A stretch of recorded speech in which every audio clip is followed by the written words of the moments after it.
tuli butoola nate wano ku Uganda at large mu mikwesese era munnange okusinziira ku bigenda mu maaso mu ggwanga ge tulinawo galaga nti Tayebwa yawonye okufa mu helikopita yabadde ekurashinze era abantu ku mutimbagano babadde bwe batyo abamu nga bagamba oboolyawo ate abalala bagamba nti Mukama Katonda yamutaasizza.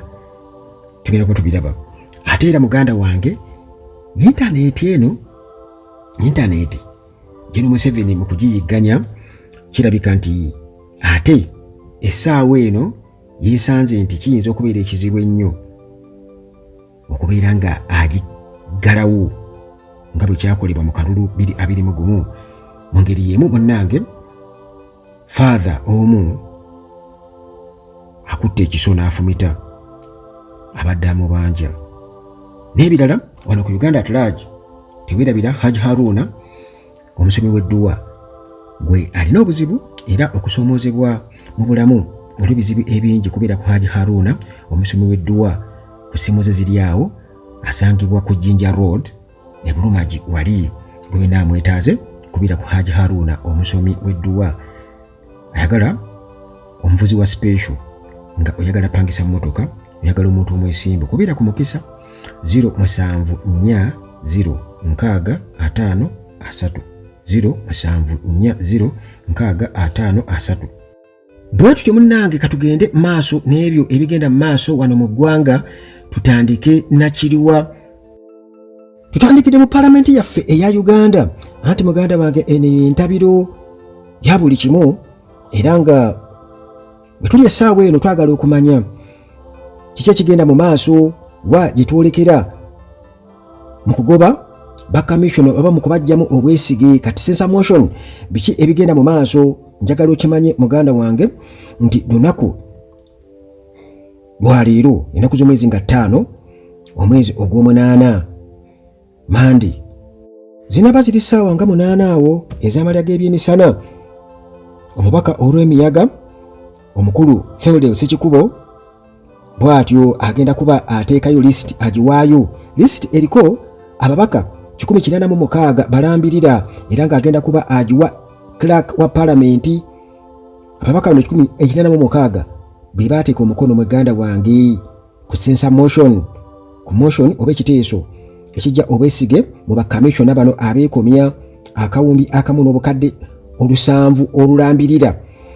Kakati muganda wange bwe bati bagenda kuba bagiwa clerk to parliament olwo munnange alyoke ajongereyo tulabe nga parliament ekkiriza okubeera ng'ensonga eno eteesebwako ey'akawumbi akamu n'obukadde 7 Mpuuga ne banne nga bonna awamu omugatte bali bana. Mu kiseera ekyo Mpuuga yali leader of opposition muganda wange zibezibika nga beefuula okuba nti beewa service award anti enguzi wano Uganda oba obubbi babaako mu babuyisiza ku olwo bayiye ekigambo service award ne beezibika obukadde oba akawumbi kamu n'obukadde 7. Ssekikubo wamu n'abo munnange abasemba abamuwagira era abamubeereddewo mu kubeera nga akuŋŋaanya emikono okuli omukyala Sarah Opendi wamu n'omukulu Alion Odria. Bano bwe batyo munnange lunaku lwa Mande ennaku z'omwezi nga 5 ssaawa 8 ez'amalya g'ebyemisana bwe batyo bwe bagenda okubeera nga banja ensonga eri ofiisi eya clerk to parliament. Batugamba nti already balina buli kimu mu nfo era ne motion bwe batyo bamaze dde okubeera nga bagisengeka era obujulizi babulina nga buno bamaze dde okubeera nga babukwasaganya wamu n'ekiteeso oba motion kye balina already kye bamaze dde okubeera nga balambika bulungi nnyo. Kakati emikono egy'ababaka ba parliament abawagira ekiteeso kino gyasusse mu egyo gye baagala 177 nkugambye. Kakati emikono bwe twogerera giri 186 tekikyali 177. Kale kitegeeza nti emikono gisukka mu egyo egyetaagibwa obulungi ennyo era omukulu Ssekikubo yatutegeezezza mu press briefing gye yatuuzizza ku palamenti.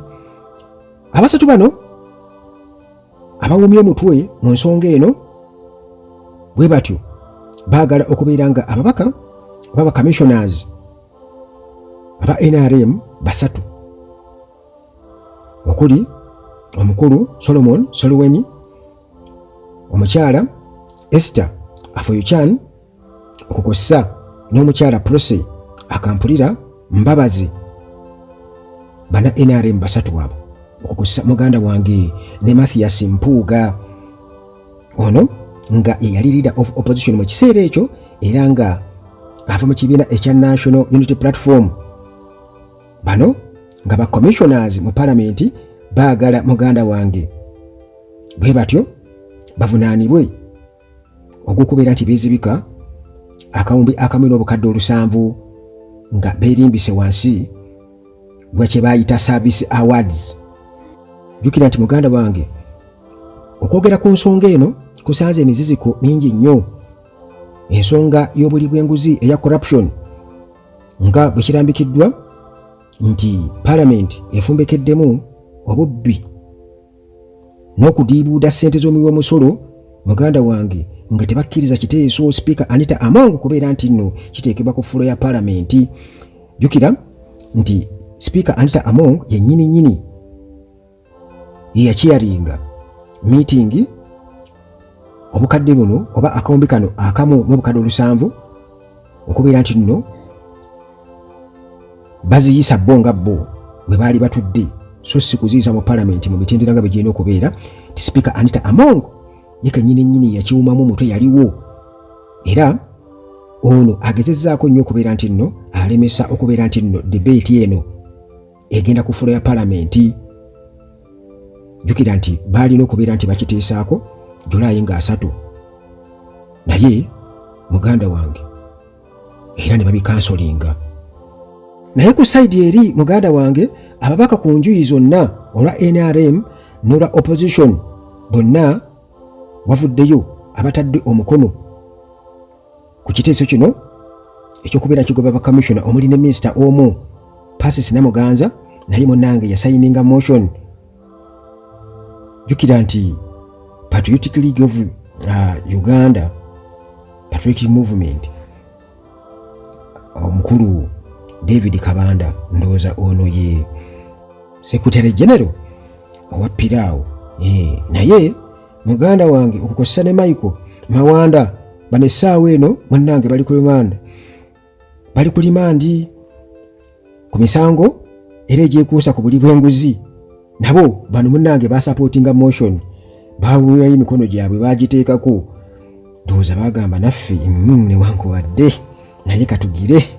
Kakati abantu baali badde beebuuza ku nsonga eno twagala tumanyire ddala nga tunagenda mamuliro gaffe amalala twagala kumanya baani abaawakanya abataateekayo emikono gyabwe. Joyce Baagala Wanup, Abedi Bwanika Wanup, Michael Kakembo Wanup, Twaha Kajabo Wanup, Bashiri Kazibwe Nup, Mida Tubega Segona Nup, Brenda Nabukenya Nup, wamu ne Juliet Nakabuye Wanup. Abo nabo newankubadde nga munnange bava mu kibiina ekya Nup tebaateeka mukono tebawadde emikono gyabwe kusapootinga oba kuwagira kujja bwesige baba commissioner bano era nga bano muganda wange bangi ku bo already ekibiina balinga abakivaamu edda.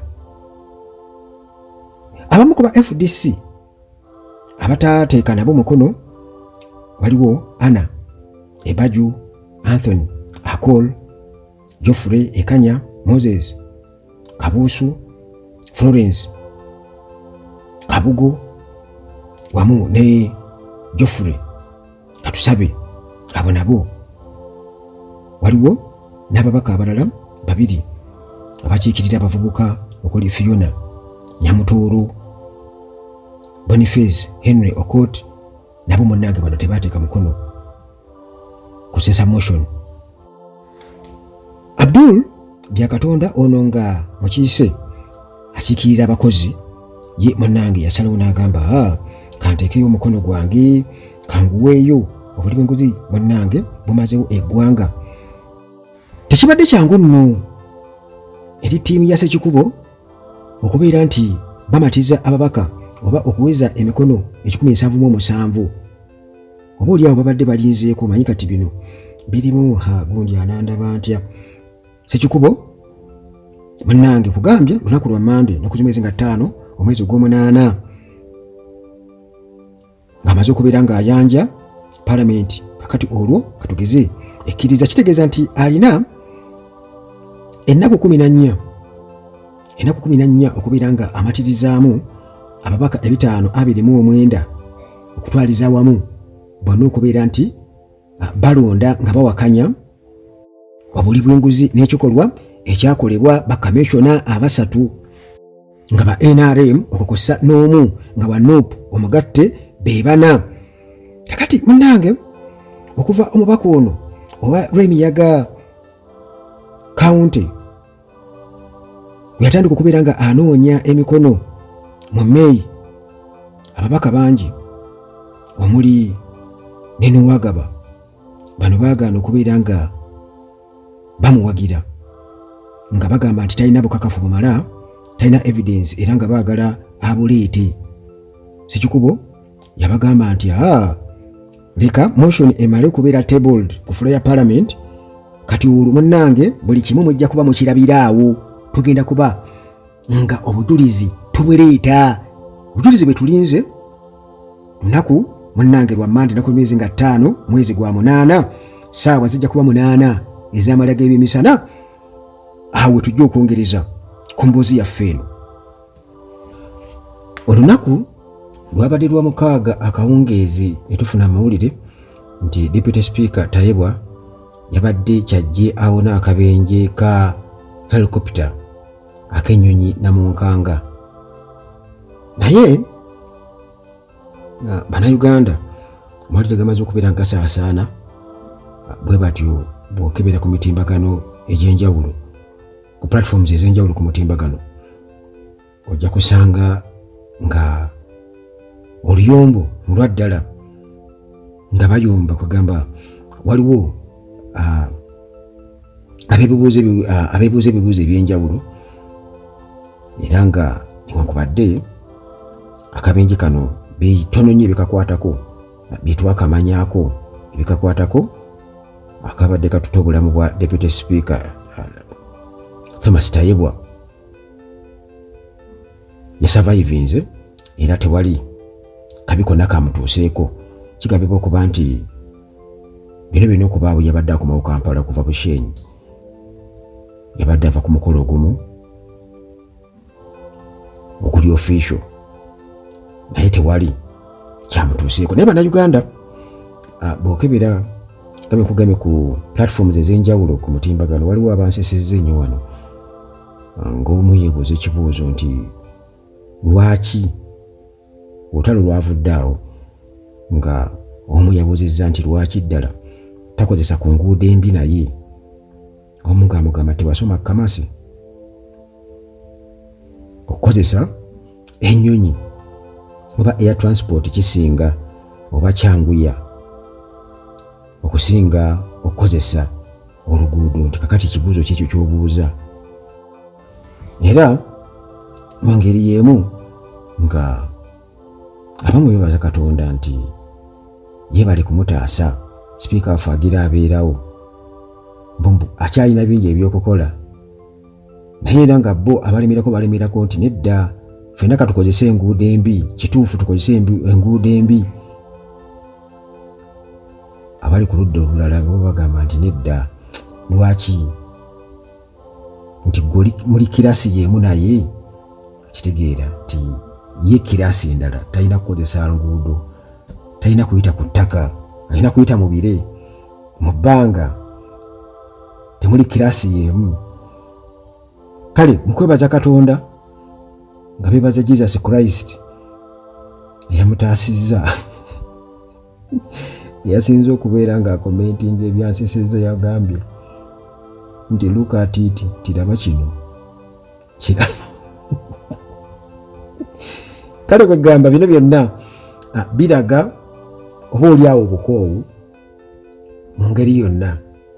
Kibi nnyo omuntu okufa okumala gafa bw'atyo ku nnyonyi zaffe zino ziganyegenya ze bagula, nti weesanga nti teri oba ayitidde mu bbanga oba ayitidde ku ttaka, kyolina okumanya nti wano Uganda teri ali safe, kubanga ennyonyi zisiiba zigwa wano, eza UPDF zigwa, kati neeno naye bwetyo kigambibwa okuba nti yagudde, naye tewali n'omu yalumiziddwa, ne sipiika Deputy Speaker Famous Tayibwa naye teyalumiziddwa nti eyo waggulu bwe bagamba nti empungu terikola ki, terya biri era emaliriza esse wansi okufuna ekyokulya.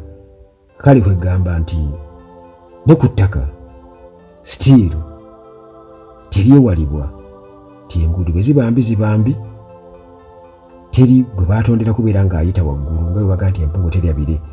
Ekikulu kya byonna kufa ku ggwanga nti walina okubaawo service delivery, kubanga n'ennyonyi yennyini naye egwa mu kiti ekyo service delivery, nti ennyonyi ziganyegenya ng'era bwe kibadde nti gubadde bubeezi bukisa Mukama Katonda aziza bibye okuba nti oba oli awo teyafudde oba teyatuusiddwako bulabe bwonna kuba tekitera kulabika. Naye omulundi oguddako ng'era munnaffe omu bwagambye nti nno lwaki akozesa oluguudo, muli kirasi yemu naye oba tuli kirasi yemu naye?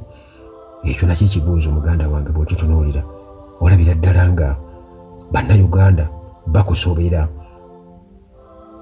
Omubuuza nti kakati kikyotegeeza nti enguudo zibeere embi bali bayitirenga mu bbanga, naye era nga bwenkugaita empungu terya biri. Ekyo kikulu nnyo okubeera ng'omanya muganda wange. Mu lutalo olw'okununula eggwanga oba mu kaweefube ow'okweremeza mu ntebe, omutimbagano kirabika nti kati gwafuuka necessity, tegukyasobola kubeera nga gwewalibwa enjuyi zombi. Era abatunuulizi b'ebyobufuzi bo bagamba nti Museveni takyasobola kubeera nga aggalawo intaneti, era mu kifo ky'okuggalawo intaneti wamu ne social media, abatunuulizi bagamba nti State House, kubanga eno jjukira nti State House bano bapangisa abantu abasoba mu 100 mu ICT department, era nga ensonga ya mutimbagano, kubanga General Museveni ekitegeera nti omutimbagano agwetaagira ddala. Kati bapangisa abantu bano abasuuka mu 100 bano nga General Museveni akimanyi bulungi nnyo nti balina okubeera nga bakuba political campaigns era nga bengejinga abantu mu ango zonna, kubanga jjukira nti abantu omutimbagano bagutegeera nnyo ku mulembe guno. Tekikyalinga bwe kyali biseera biri bagambanga aba opposition obuwagizi babulina ku social media ku mutimbagano, naye ate abo be batono ennyo, ate abasinga bali mu diaspora. Naye muganda wange abaana baalaga amaanyi, era omuntu okukiti oba okuteekayo gwa naggamba bw'aba ayogera ku mutimbagano, ekyo kitegeeza nti abeera ali mabega nnyo, aba ali mabega nnyo. Kati okugujjako kiba kitegeeza nti naye abeera yeggaliddeyo. Era bagamba nti mu kifo ky'okubeera nti nno Museveni ajjako omutimbagano, State House kyekola kati epangisiza ddala bamasinale, era ba agency baayo besindika okubeera nga bakyankalanya emitimbagano, nti gwoba oli awo weesanga platforms kati nga bwolaba ya Uganda at large n'endala nga waliwo abazikyankalanya.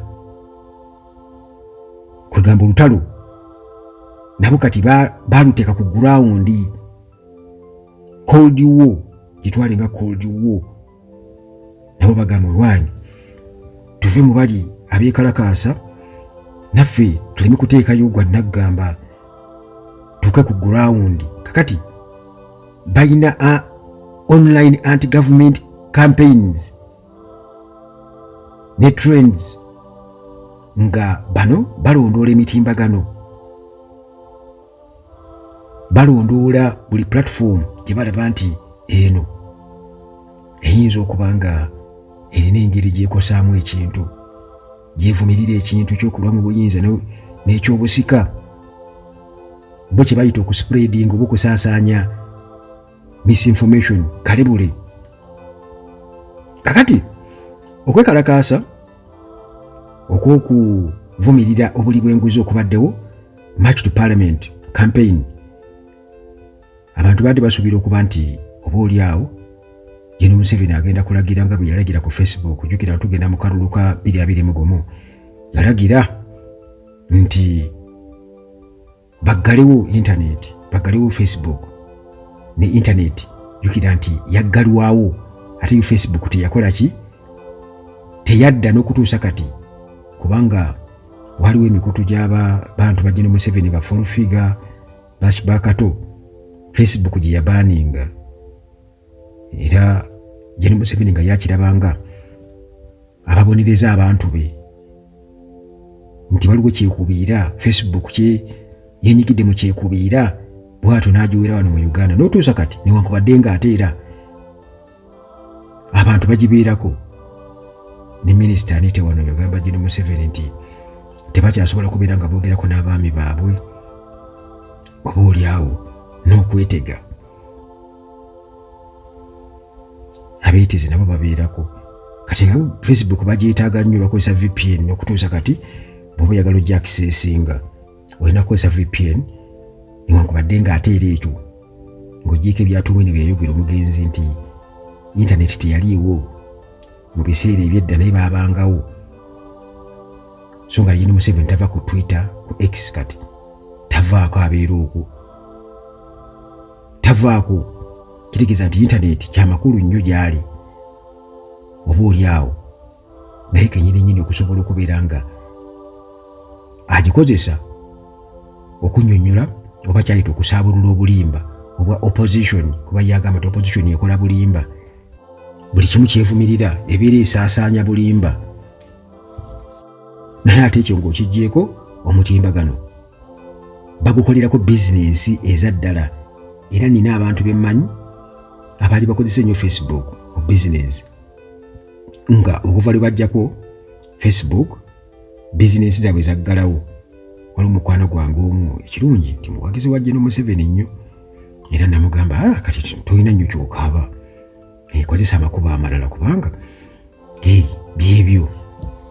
Naye kyensuubira okuba nti Gen. Museveni nga embeera eze ku bunne bwayo, eze ku ginnaayo, tayinza kulema kuggalawo internet. Muganda wange tasobola kulema kuggalawo, tayinza mulema kuggalawo ng'alabira ddala ebintu bikaaye, oba ng'alina kyagala okukusa ng'akalulu nga bwe kyali 2021 yagiggyeko dda. Bo ne bakugamba balina eyaabwe gye bakozesa, kuba bo bagirina era bagikozesa mu kalulu. Yabakama yatukakasa nti balina internet eyaabwe. Bayira waliwo n'omuntu omu gwe twali naye mu layini nga tugenda kulonda, era naye nankakasa nti nze na internet endala gye ndiko etali eno eyaffe. Waliwo enjogera egamba nti ensimbi zijja kutwesaza obwambe. Muganda wange, enjogera eno etuukiridde oluvannyuma lwa faatha omu eyakutte ekiso n'afumitafumita omukozi wa URA, omukozi wa Uganda Revenue Authority yabadde mubanja obukadde 11. Muganda wange, Father Dominic alinga yakwatiddwa oluvannyuma lw'okubeera nti yafumise omukozi wa Uganda Revenue Authority amanyikiddwa nga John Bosco. Ono nabadde amubanja obukadde 11, naye munnange mu kumusasula bw'atyo baasisinkanye. Father Dominic yagenze wa John Bosco mu maka ge n'amusaba babeeko munnange bagende Entebbe basobole okubeera nga bateesa ku byensasula. Babeera batuuka muganda wange ku UNBS awo Entebbe. Father Dominic n'asikayo ekyambe ekiwagale obulungi era okukakana nga bw'atyo afumise John Bosco yavuddemu omusaayi mungi nnyo John Bosco era oluvannyuma ng'atuusiddwa mu ddwaliro ery'Entebbe Grade B, Entebbe Grade B Hospital. Kyategeerekese nti yabadde afudde. Owa bodaboda yagezezzaako okubeera ng'ayamba Father Dominic amaze okubeera ng'afumita John Bosco ekyambe fumise kati amukasuse wabweru awo. Owa bodaboda agezaako okuyamba amuteeka ku pikipiki amudduse Father bw'atyo ate n'akwata emmotoka ya John Bosco yennyini n'asalawo atomere era n'abatomera naye munnange oluvannyuma poliisi yamugombyemu obwala. Musajja wattu John Bosco omukozi wa URA yasobodde okukwata essimu n'akubira ku nnyinambu era ebigambo bye byabadde biyaayaana kubeera nti afuna obuyambi. Father Dominic newankubadde nga ebyabaddewo tebabinnyonnyola bulungi nnyo, kawonvu nakaga tujja kubitegeera oluvannyuma, naye bwe wali badde nga ayita musajja wa Katonda kirabika ndowooza ebyokumubanja ssente bye byamunyiizizza. Ndowooza ayinza n'okubeera nga yagamba mufuna za bweriire aba Uganda Revenue Authority. Abamaze n'okubuuza oli banka ompola weeyita banka nsobola okuzirya bwe bityo bwe bibeera nti bagamba gwowola otudde ate omubanja oyimiridde. Kati Father Dominic bw'atyo bukadde 11 bwamuwolebwa naye okubusasula bw'atyo n'asalawo nti alina kubeera nti ajjawo amubanja awone ebbanja. Ebyembi muganda wange Father Dominic alinga poliisi yamugombye mudda obwala era ali mabega wa Mitayimbwa.